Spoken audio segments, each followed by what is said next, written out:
Ich mag die Hofreitschulen-Podcasts. Ich würde wirklich gerne dort leben. Bist du da wirklich sicher, Dancer? Paula erzählt heute, dass ihr Tag schon um 6 Uhr mit der Stallarbeit beginnt. Ich bin schon auch ein Morgenpferd, aber nur wenn der Morgen gegen Mittag ist. Hallo liebe Hypomaniacs, ihr seid auf Trab, dem Podcast für alle pferdeverrückten Freizeitreiterinnen und Fahrerinnen.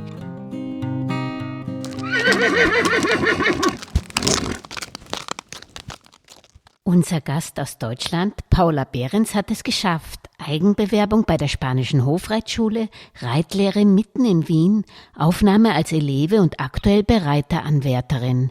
Rechtzeitig zum Tag der offenen Tür für Lehrlinge ins Spee in der Hofreitschule am kommenden Samstag, den 22. April, verrät dir unser Gast auf Trab, worauf es bei einer erfolgreichen Bewerbung und Ausbildung an der Spanischen ankommt.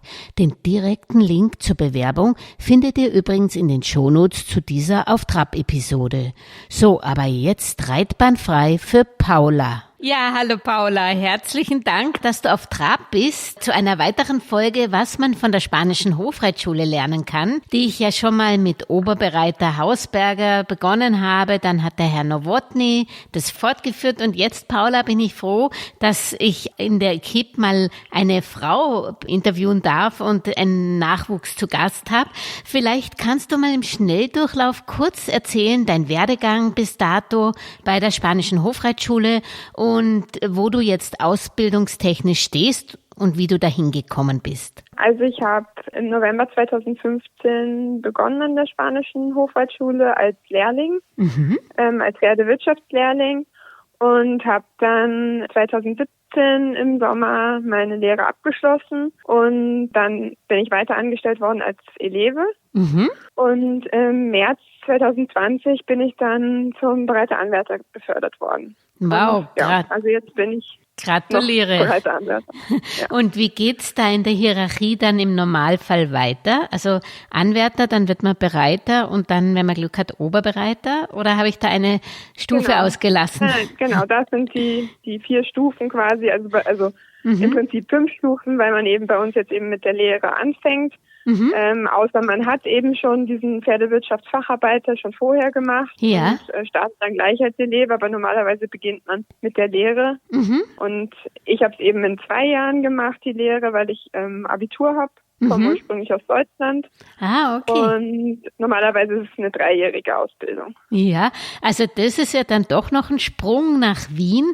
Was hat dich denn da so gereizt? Einfach die klassische Reitkunst oder was hat dich dazu bewegt, dich in Wien zu bewerben? Das ist ja spannend. Oder bist du hier aufgewachsen? Nein, also ich hatte vorher gar nichts mit Wien zu tun. Ich war nachdem ich in Deutschland eben meine Schule abgeschlossen habe, war ich 1 Jahr im Ausland und habe da mit Pferden gearbeitet. Und der Trainer, bei dem ich da gearbeitet habe, der hat vor 40 Jahren oder so bei Kurt Albrecht mal trainiert an der Spanischen. Toll. Und hat eben uns immer auch viel Geschichten erzählt und auch eben über die Spanische. Und eigentlich wollte ich gar nicht, also hauptberuflich mit Pferden arbeiten und wollte nach meinem Auslandsaufenthalt ein Studium dann beginnen und habe dann aber relativ schnell gemerkt, dass mir das fehlt, einfach die Arbeit mit den Pferden. Ja. Und dann habe ich ihm überlegt, was ich mache. Ja, ich wollte eben nicht in einen Verkaufsstall oder so, wo ich eben einfach keine wirkliche Beziehung irgendwie zu den Pferden aufbauen kann und mich reiterlich auch vielleicht nicht wirklich weiterentwickeln kann. Und dann habe ich eben an das gedacht, wo wir immer viel auch drüber gehört haben in England und habe mich dann hier beworben und dann ging eigentlich alles relativ schnell. Also dann hast du dich praktisch in Wien beworben und hast und so zielgerichtet wie du bist, habe ich mir dann brauche ich ja nicht fragen, da war für dich eigentlich klar, dass du da auch dann in Richtung Eleve gehen möchtest, wenn das funktioniert, weil ich glaube ja nicht, dass alle aufgenommen werden, oder wie ist das eigentlich? Ja, genau. Also das war für mich eigentlich relativ klar, dass wenn ich es eben reiterlich schaffe und sie mir das okay geben, dass ich nach der Lehre dann auch bleibe als Eleve und dann eben weitergehe meinen Weg bis zum Bereiteranwärter. Und jetzt, das, was jeden interessiert, ist, man verbindet eben immer die Hofreitschule erstmal mit der Sitzlounge. Ja? Jetzt warst du ja, vielleicht kannst du noch mal kurz erzählen, was du vorher für eine Reitausbildung hast und hast du dann auch mit der Sitzlounge wieder begonnen? Ja, also ich habe selber als Kind und Jugendlicher kein eigenes Pferd gehabt und habe eigentlich angefangen, also als ich 6 war, mit Voltigieren und dann eben langsam auf Schulpferden zu reiten. Hatte dann das Glück, dass mich eine Trainerin, meine damalige Reitlehrerin, sehr unterstützt hat auch und auch eben auch die Schulpferdereiter unterstützt hat und wir dann damit die Möglichkeit hatten, auch mit den Schulpferden aufs Turnier zu fahren. Toll. Und da so ein bisschen Erfahrung zu sammeln. Und ich hatte dann auch einige Pflegepferde, die auch so ein bisschen wie meine eigenen Pferde waren. Dadurch, dass ich halt kein eigenes Pferd habe, habe ich immer wirklich viele verschiedene Pferde geritten, was mir eigentlich, also für mich eigentlich nur von Vorteil war jetzt im Nachhinein. Auch wenn ich damals natürlich gerne ein eigenes Pferd gehabt hätte. Wer hat das nicht? Genau. Ja, und so habe ich einfach schon viel Erfahrung sammeln können vorher auf ganz vielen verschiedenen Pferden, unterschiedlichen Ausbildungsstufen, also sowohl junge Pferde als auch ein bisschen ältere, die eher wie Lehrmeister waren, sodass ich auch mal Lektionen und was ausprobieren konnte. Bin dann in Deutschland auch bis Klasse L am Turnier gestartet, in England bis Klasse M. Immer Dressur oder war das auch Sprung oder was hast du da genau für eine Disziplin? Ja, hauptsächlich Dressur und auch so kleinere Springen, auch gerade mit den Schulpferden hatten wir ja auch Springen für Reitabzeichen etc. Also so bis A-Springen bin ich auf jeden Fall auch gesprungen. Und ein bisschen Gelände auch. Und war es dann nicht schwierig für dich, zurück zur Basis? Also, weil da macht ja, glaube ich, die Hofreitschule keine Ausnahme. Es beginnt alles wieder mit Sitzlounge, oder? Das stimmt, ja. Aber die Sitzlounge ist ja auch für erfahrene Reiter immer wieder gut, weil sich immer wieder einfach Fehler einschleichen. Und deswegen, man kann immer wieder an seinem Sitz arbeiten und da Sachen verbessern. Also das finde ich auf jeden Fall nicht als Nachteil. Wie ging denn konkret dann die reiterliche Ausbildung? Weil du hast ja schon sehr viel mitgebracht. Wie ging jetzt konkret deine Ausbildung? Ja, meine Ausbildung konkret war eben auch, dass ich eben viel Sitzloungen auch hatte, aber auch kombiniert schon mit Lektionen, wo ich halt dann Unterricht bekommen habe auf erfahrenen Hengsten und dann nach und nach auch selbstständig Pferde ein bisschen bewegen durfte.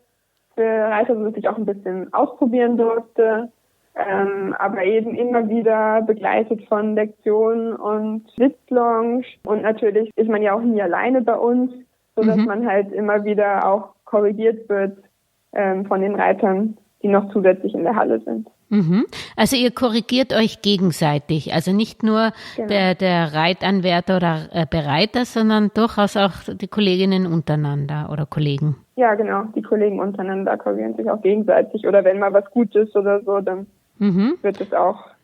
Das kann man vielleicht auch als sozusagen privater Reiter mitnehmen in Reitstellen oder so, dass man durchaus sich da in Gruppen zusammentun sollte und da vielleicht sich gegenseitig auch korrigieren hilft auch. Ja, natürlich, weil man manchmal halt einfach schon so in seinem Reiten drin ist, dass einem vielleicht manche Dinge gar nicht mehr auffallen. Und wenn dann einer von außen vielleicht darauf hinweist, dann kann man vielleicht Sachen noch besser verändern. Gab es da einen Aha-Effekt für dich, wenn wir jetzt mal beim korrekten Sitz bleiben, was du in der spanischen Hofreitschule gelernt hast, was dir neu war oder wo du vielleicht auch deinen Sitz korrigiert hast? Gibt es da irgendwas, was du umlernen musstest? Also wirklich neu würde ich jetzt nicht sagen, aber natürlich wird bei uns schon wirklich sehr stark auf den Sitz geachtet und auch vor allen Dingen auf die viele Kleinigkeiten. Also zum Beispiel dieses Fußspitzen eindrehen, habe ich vielleicht vorher nicht ganz so extrem drauf geachtet. Dann wirklich, dass der Oberschenkel ganz flach am Pferd liegt, sodass man komplett Kontakt mit dem ganzen Bein zum Pferd hat und sich da nicht festmacht. Das ist vielleicht was, wo ich auch noch mehr drauf geachtet habe hier. Aber das heißt nicht, dass ich das vorher nicht auch schon gemacht habe. Man achtet halt einfach noch viel mehr auf die ganzen Kleinigkeiten, dass man dann den Brustkorb anhebt, wirklich aufrecht sitzt, wirklich die einzelnen Körperpartien auch unabhängig voneinander bewegen und benutzen kann, was man eben auch einfach dann braucht, um die korrekten Hilfen zu geben. Die Hofreitschule war ja Jahrzehnte männerdominiert und vielleicht sind gewisse Übungen für die frauliche Statur gar nicht so leicht oder gar nicht so sinnvoll. Ich denke mir jetzt zum Beispiel, ich habe mir was mitgenommen von meinem letzten Interview mit Markus Nowotny über das, was du gesagt hast, dass die Oberschenkel, dass man die möglichst nah am Pferd und lang haben sollte. Und da hat er so eine Übung gemacht von hinten, dass man unter den Oberschenkel greift und den nach hinten etwas zieht.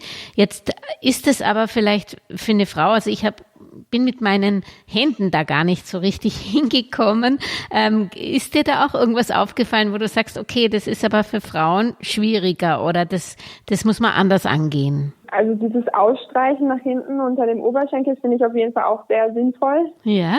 Das mache ich auch viel. Vor allem ist es einfach immer eine gute Überprüfung, ob der Oberschenkel schon flach am Pferd liegt.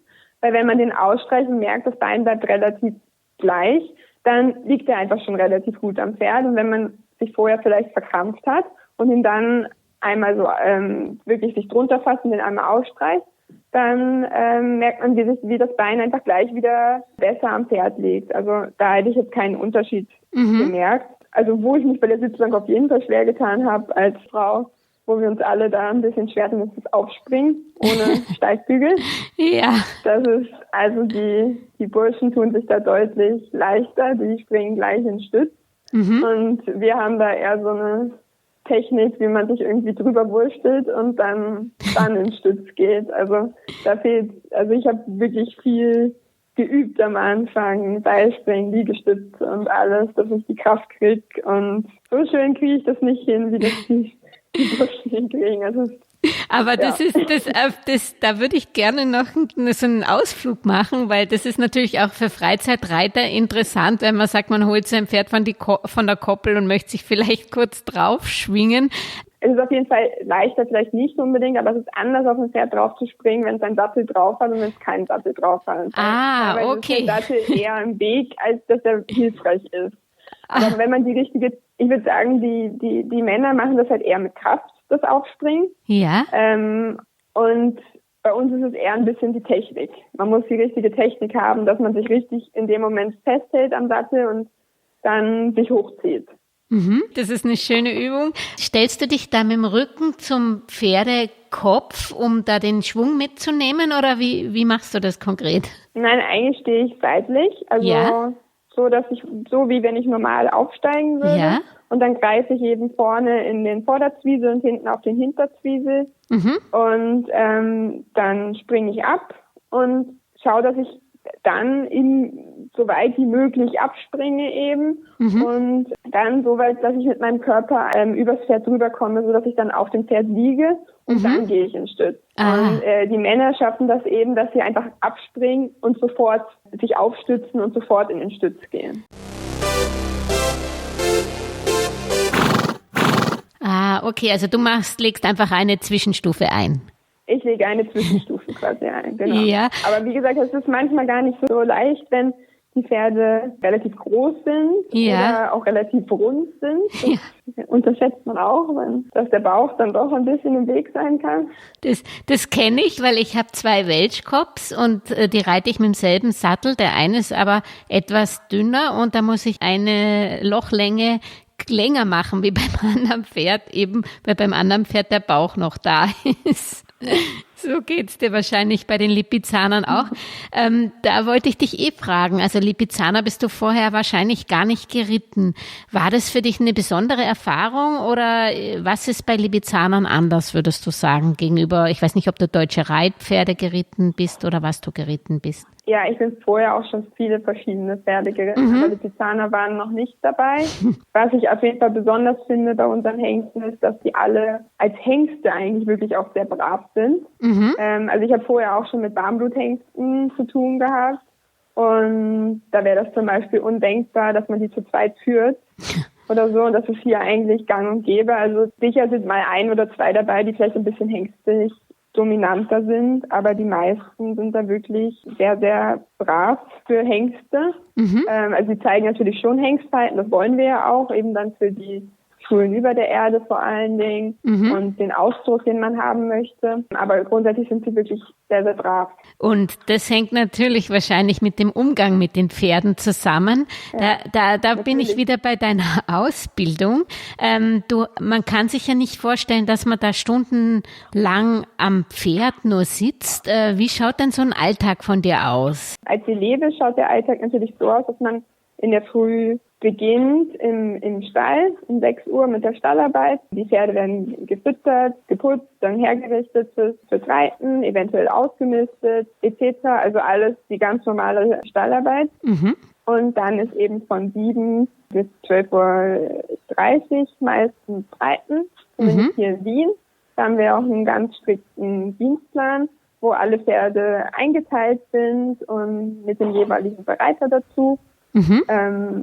Natürlich kann das teilweise auch noch ein bisschen abweichen. Jeder Bereiter kann das auch so ein bisschen individuell gestalten, aber dass mal ein grobes System ist, sodass eben auch die Pfleger dann drüben wissen, wann die Pferde gehen und wann sie die dann rüber in die Winterreitschule bringen.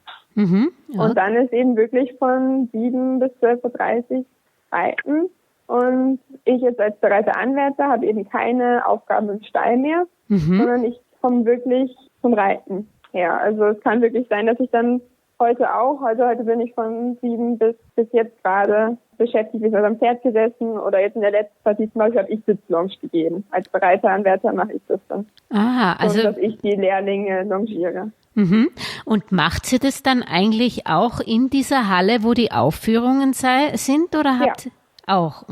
Okay. Genau, wir haben die Winterreitschule, so die Haupthalle zum Trainieren und dann haben wir noch die Sommerreitbahn, die ist im Innenhof, da geht die große Schrittmaschine außen drum herum. Da können wir noch zusätzlich, also dass die Pferde ein bisschen frische Luft noch haben und dann haben wir auch noch die Möglichkeit in Wien, dass wir in den Burggarten ausreiten gehen, dass wir auch mal was wirklich? Das findet auch statt. Gibt's da auch, wenn man euch beobachten möchte, gibt's da bestimmte Zeiten, wo ihr unterwegs seid? Ja, also auf jeden Fall immer am Vormittag vor der öffentlichen Morgenarbeit. Okay. Meistens, also so heute zum Beispiel waren wir um 8:30 Uhr und um 9:30 Uhr ausreiten. Verstehe, und da tut sie wahrscheinlich nur Schritt, einfach nur aufwärmen, oder? Möglichkeiten gibt's da leider nicht. Also ich mache das meistens so, dass ich mein Pferd eine halbe Stunde vorher entweder in der Winterreitschule oder in der Sommerreitbahn normal reite und dann danach noch so zum Entspannen noch eine halbe Stunde eben ausreiten gehe. Das ist, also wir dürfen zu einer Wiese gehen und da können wir die dann ein bisschen grasen lassen. Und das ist einfach eine schöne Abwechslung für die Pferde, weil sie mal was anderes sehen und so ein bisschen die Seele baumeln lassen können.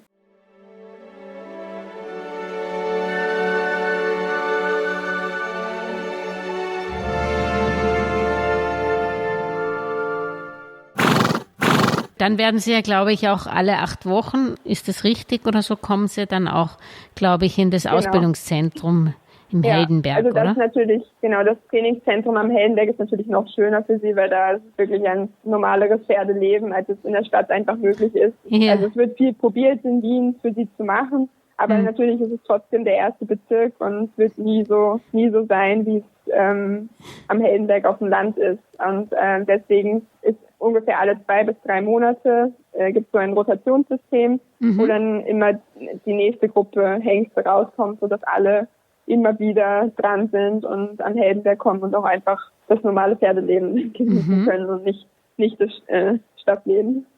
Und wanderst du mit deinem Pferd mit? Weil wenn ich das richtig verstanden habe, ab Eleve hat man einen Hengst, den man dann eben ausbildet, oder? Ein spezielles Pferd, oder ist das anders? Genau, ab bereiter Anwärter hat man dann einen Hengst, den man ausbildet. Okay.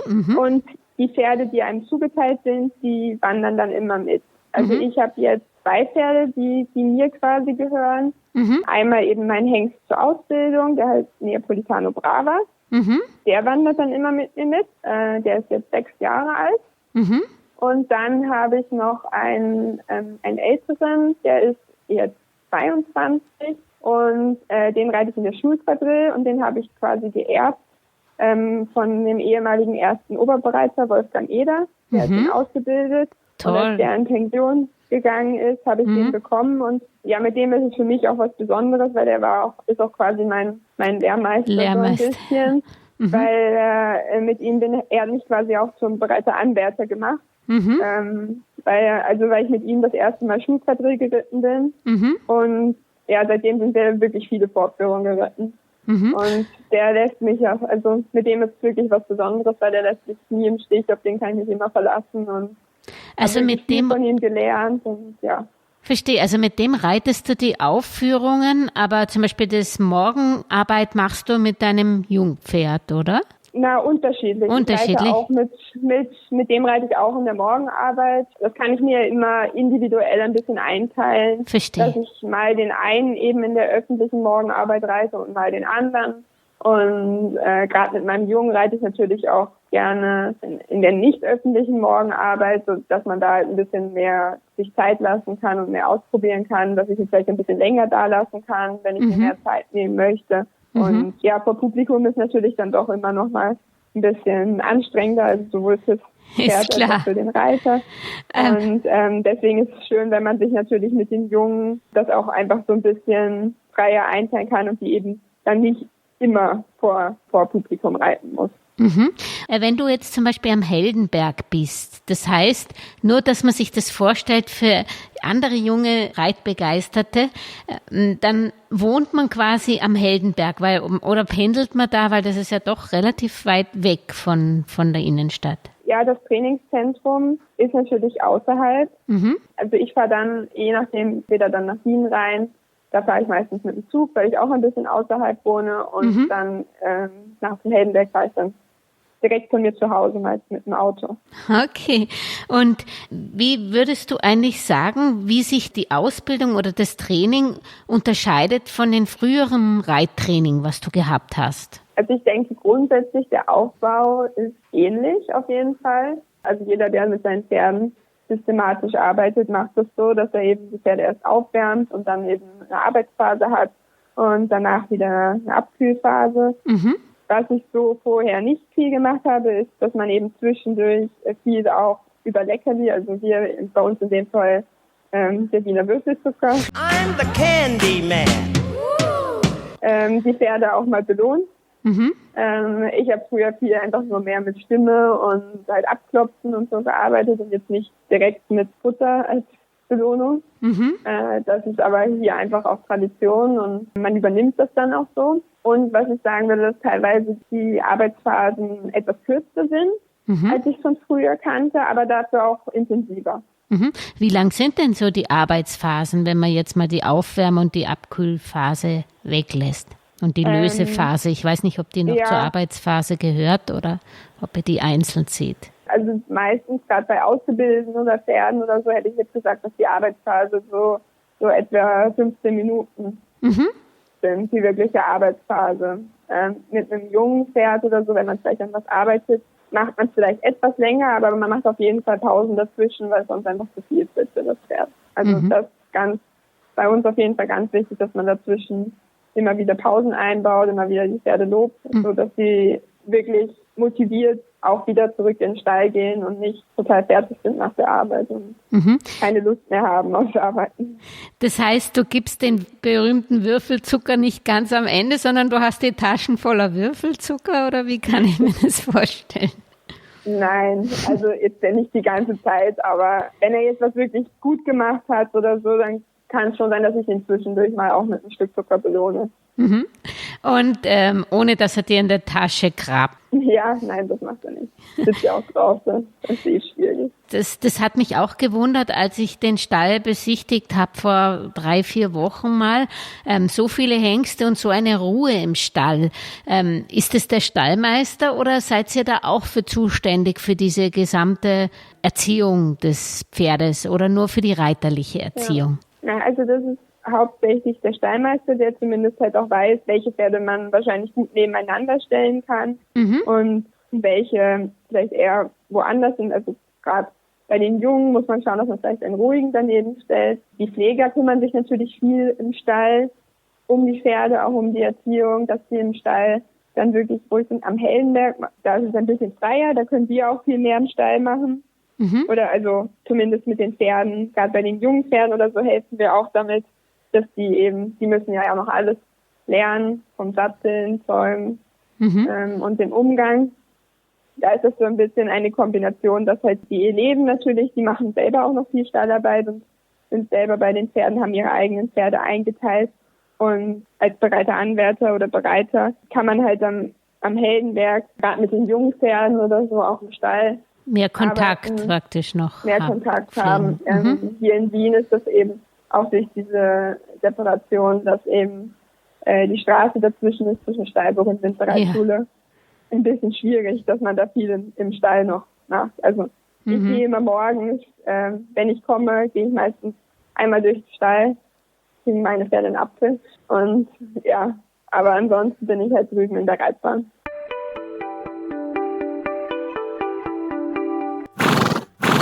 Wenn du jetzt nochmal die Uhr zurückdrehen könntest, würdest du dieselbe Ausbildung nochmal wählen? Weil es ist, was man so hört, ja auch nicht immer am Ponyhof, die Ausbildung. Was sollte man da jungen Menschen mitgeben, was schwierig ist und was auch wunderschön ist? Also ich denke, es ist auf jeden Fall wichtig, wenn man als junger Mensch hier starten möchte, dass einem die Pferde wirklich wichtig sind und die Arbeit mit den Pferden. Weil das hilft einem auch viel über Schwierigkeiten, sage ich mal, herüber. Es ist natürlich schwierig, weil man zwischendurch immer mal wieder auch an sich selber zweifelt und so, weil es einfach nicht kein gerader Weg ist, auch in der reiterlichen Ausbildung. Es gibt mal Tage, an denen es besser funktioniert und dann an Tagen, wo man denkt, es funktioniert eigentlich gar nichts mehr, was vielleicht vorher sogar auch schon funktioniert hat.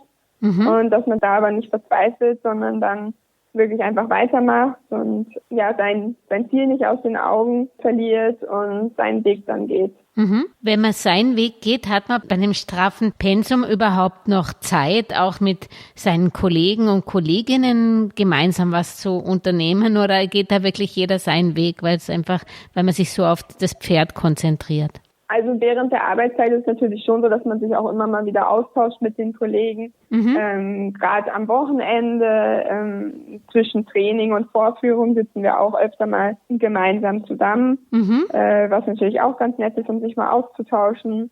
Wir haben auch schon Betriebsausflüge gemeinsam gemacht. Ja, also da gibt es schon Möglichkeiten. Teilweise trifft man sich auch privat nach der Arbeit. Also da würde ich sagen, ist auf jeden Fall Zeit dafür.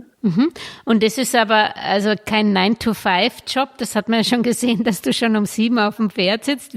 Wann hat eigentlich dann, und dann am Wochenende sind Aufführungen, wann hast du eigentlich Freizeit? Freizeit habe ich eigentlich am Nachmittag. Also als Eleve arbeitet man von 6 Uhr bis 14.30 Uhr. Und ich arbeite von 7 Uhr bis 13 Uhr, also nur in der Reitzeit. Dafür arbeite ich eben 6 Tage die Woche. Ja. Und auch am Wochenende. Gerade bei mir war das eben manchmal etwas schwierig, weil halt meine Familie in Deutschland ist und für einen Tag brauche ich nicht nach Deutschland fahren. Aber ansonsten ist eben schon am Nachmittag Zeit auch für Freunde oder auch fürs eigene Pferd, je nachdem, was man macht. Habt ihr eigentlich auch Gelegenheit, dann mal auch die Aufzucht zu sehen, und ist das auch Teil des Programms, oder? Also ich war mehrmals unten oder bin auch privat ab und zu runtergefahren oder versuche eigentlich, dass ich mir wenigstens einmal, während die Hengste auf der Alm sind, runterfahre, weil es einfach auf der Alm wirklich wunderschön ist. Da haben wir echt ein tolles Leben. Und gerade auch die Fohlen zu sehen und so ist einfach wirklich ein schönes Erlebnis. Also während meiner Ausbildung war ich 2 oder 3 Mal jeweils für eine Woche unten als Vorbereitung für unser Sommerprogramm Pieper mit Vienna, das es jetzt letztes Jahr nicht mehr gab, aber bis vorletztes Jahr gab es das immer, und da habe ich bin ich auch mitgeritten und war dann eben zur Vorbereitung unten in Pieper, und da konnte ich auch immer so ein bisschen da reinschnuppern quasi. Und jetzt ist es so, dass im Zuge der Lehrlingsausbildung ein Austausch stattfindet, also zwischen Wien und Pieper, dass sie jeweils für 1 bis 2 Monate Lehrlinge dann tauschen, sodass jeder mal einen Einblick in den jeweils anderen Betrieb kriegt, was ich auch durchaus gut finde, weil man ja gerade die Aufzucht ist auch das, was die Hengste auch sicherlich so besonders und so menschenbezogen macht. Okay. Also die Aufzucht meinst du, ist das, dass das so funktioniert dann auch mit den verschiedenen Hengsten, weil sie es halt von klein auf so gewohnt sind, oder? Sie sind von klein auf so gewohnt, und sie sind auch einfach, es sind immer Menschen um sie herum, also weil einfach bei uns immer jemand da ist und die werden von Anfang an alles gewöhnt und nicht quasi die ersten 3 Jahre quasi nicht, wie es manchmal in anderen Jungpferden vielleicht ist, die 3 Jahre irgendwo auf einer Koppel stehen und dann zum Anreiten kommen und eigentlich relativ wild sind. Das ist hier eben nicht der Fall, sondern die werden auch auf der Alm täglich angehängt, dann zum Füttern angehängt und das dann eben kontrolliert wird, ob irgendwo Verletzungen sind, die Hufe kontrolliert werden, die Hufe gemacht werden. Und ich denke, das ist schon relativ einzigartig, weil das ja immerhin meistens so um die 40, 50 Hengste sind, die dann da in dem Laufstall stehen. Und Wahnsinn. das habe ich so vorher noch nicht erlebt, dass die immer angehängt werden, die Jungpferde auch, und sich da wirklich so drum gekümmert wird. So wie man sich, glaube ich, generell mit der Ausbildung viel Zeit lässt, oder? Das ist wahrscheinlich auch schön bei euch, weil so ein Pferd braucht ja doch 8 Jahre, glaube ich, oder so, bis es dann so wirklich in der höchsten Schule ist oder in die hohe Schule überhaupt kommt ja nicht jedes Pferd. Ja, genau, also man kann sich wirklich Zeit lassen. Es ist halt ich würde sagen, es ist einfach ganz individuell. Manche Pferde, die tun sich einfach leicht, es ist so, wie es bei Menschen auch ist. Manche tun sich halt leichter bei den Sachen und brauchen dann nicht so viel Zeit. Und manche brauchen halt einfach ein bisschen länger. Und das ist aber auch vollkommen in Ordnung. Und hier wird einfach individuell auf das jeweilige Pferd eingegangen. Und sie brauchen halt die Zeit, die sie brauchen. Sehr schön.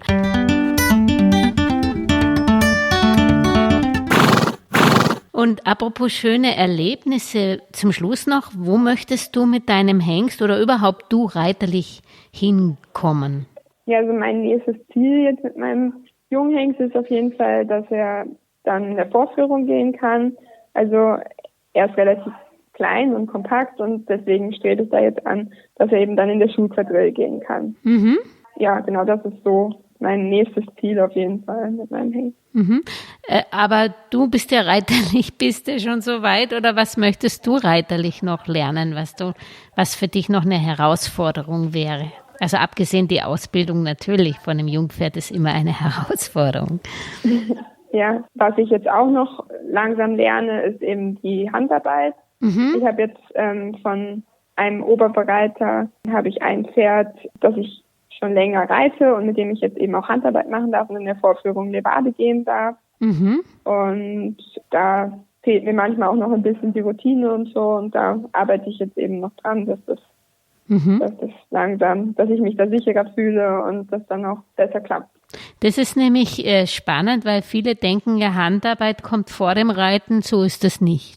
Nein, die jungen Pferde werden ja bei uns angeritten und gerade im ersten Jahr ist es ja hauptsächlich die Remontenarbeit mit geradeausreiten und gebogenen Linien normal, dass die erstmal das Gleichgewicht mit dem Reiter finden und sich an alles gewöhnen können.